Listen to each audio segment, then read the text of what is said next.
বিচার বিভাগকে পৃথকীকরণ করা, বিচার বিভাগের স্বাধীনতা সুনিশ্চিত করা, মানুষের ন্যায় বিচার প্রাপ্তির বিষয়টি এই সরকারের রাষ্ট্রের অন্যতম অধিকার। আমরা কিন্তু একটা পদ্ধতি থেকে আরেকটা পদ্ধতিতে উত্তরণের ক্ষেত্রে, সুতরাং আপনি যাই কিছু বলেন না, কিন্তু নতুন কোনো ব্যবস্থাপনা না, ব্যবস্থাপনা হচ্ছে ম্যানেজমেন্টের ইস্যু। সুতরাং এই ক্ষেত্রে এই মাঝখানে ঘটে যাওয়া কোনো ঘটনার কারণে আমাদের বিচার বিভাগের ফাংশনের ক্ষেত্রে, তার কার্যক্রম চালিয়ে যাওয়ার ক্ষেত্রে কোনো রকম ধারাবাহিকতা ক্ষুণ্ণ হবে না। আরেকটি বিষয় হচ্ছে, এটি গণতান্ত্রিক সরকার, দেশের জনগণ ভোট দিয়ে সরকারকে নির্বাচিত করেছে এবং এই সরকার পরিচালনার ক্ষেত্রে যে রাজনৈতিক দল, তাদেরও স্বাধীন বিচার ব্যবস্থার প্রতি কমিটমেন্ট আছে। তারা বিচার বিভাগের স্বাধীনতায় বিশ্বাস করে এবং তারা মনে করেন যে একটা সুস্থ এবং একটা শক্তিশালী বিচার ব্যবস্থা বাংলাদেশের গণতন্ত্রকে পরিচালিত করতে, গণতন্ত্রকে এগিয়ে নিতে, মানুষের প্রত্যাশা পূরণের জন্য সবচেয়ে জরুরি।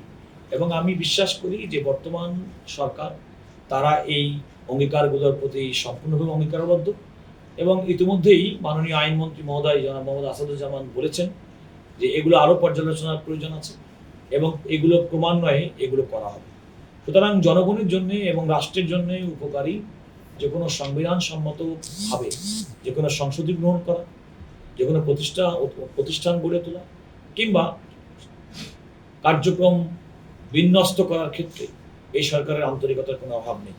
এবং যেহেতু এই সরকার মাত্র কাজ শুরু করেছেন এবং তার সামনের দিনে আগামী দিনে চলতে হবে এবং তারা সুন্দরভাবে চলার জন্য অবশ্যই রাষ্ট্রের 3টি অর্গান, এক্সিকিউটিভ বিভাগ, আইন বিভাগ এবং বিচার বিভাগ, তারা স্বতন্ত্রভাবে কাজ করবে ঠিকই, কিন্তু রাষ্ট্রের প্রয়োজনে, দেশের প্রয়োজনে, গণতন্ত্রের প্রয়োজনে, আমাদের বিচার বিভাগের স্বাধীনতার জন্য, মানুষের ন্যায় বিচার প্রাপ্তি সুনিশ্চিত করার জন্য তারা পরিপূরকভাবে কাজ করবেন। এটাই হচ্ছে আমাদের প্রত্যাশা। দেখুন, আমি তো প্রথম কথা হচ্ছে, আমি তো সরকারের মুখপাত্র নই। আমি সরকারের অবস্থান ইতিমধ্যে আপনারা পার্লামেন্টে আইনমন্ত্রী মহোদয় বলেছেন যে বিচার বিভাগকে পৃথকীকরণ করা, বিচার বিভাগের স্বাধীনতা সুনিশ্চিত করা, মানুষের ন্যায় বিচার প্রাপ্তির বিষয়টি এই সরকারের রাষ্ট্রের অন্যতম অধিকার। আমরা যেটা মনে করি, যেহেতু আইনগতভাবে, সাংবিধানিকভাবে এই রাইটের মধ্যে হাইকোর্ট বিভাগ স্পষ্ট উল্লেখ করেছেন যে তারা যে সমস্ত ডিরেকশনগুলো দিয়েছেন সচিবালয়, স্বতন্ত্র সচিবালয় প্রতিষ্ঠা সংক্রান্ত, এগুলোই কিন্তু আলটিমেটলি সাংবিধানিক প্রশ্ন, আইনি প্রশ্ন, যেগুলো সংবিধানের 103 অনুচ্ছেদ অনুযায়ী আপিল বিভাগে আপিলের মাধ্যমে চূড়ান্ত নিষ্পত্তি হবে। এবং আমি মনে করি যে এত বড় একটা সাংবিধানিক বিষয় আপিল বিভাগে চূড়ান্ত নিষ্পত্তির মাধ্যমেই আসলে এটা হওয়া উচিত।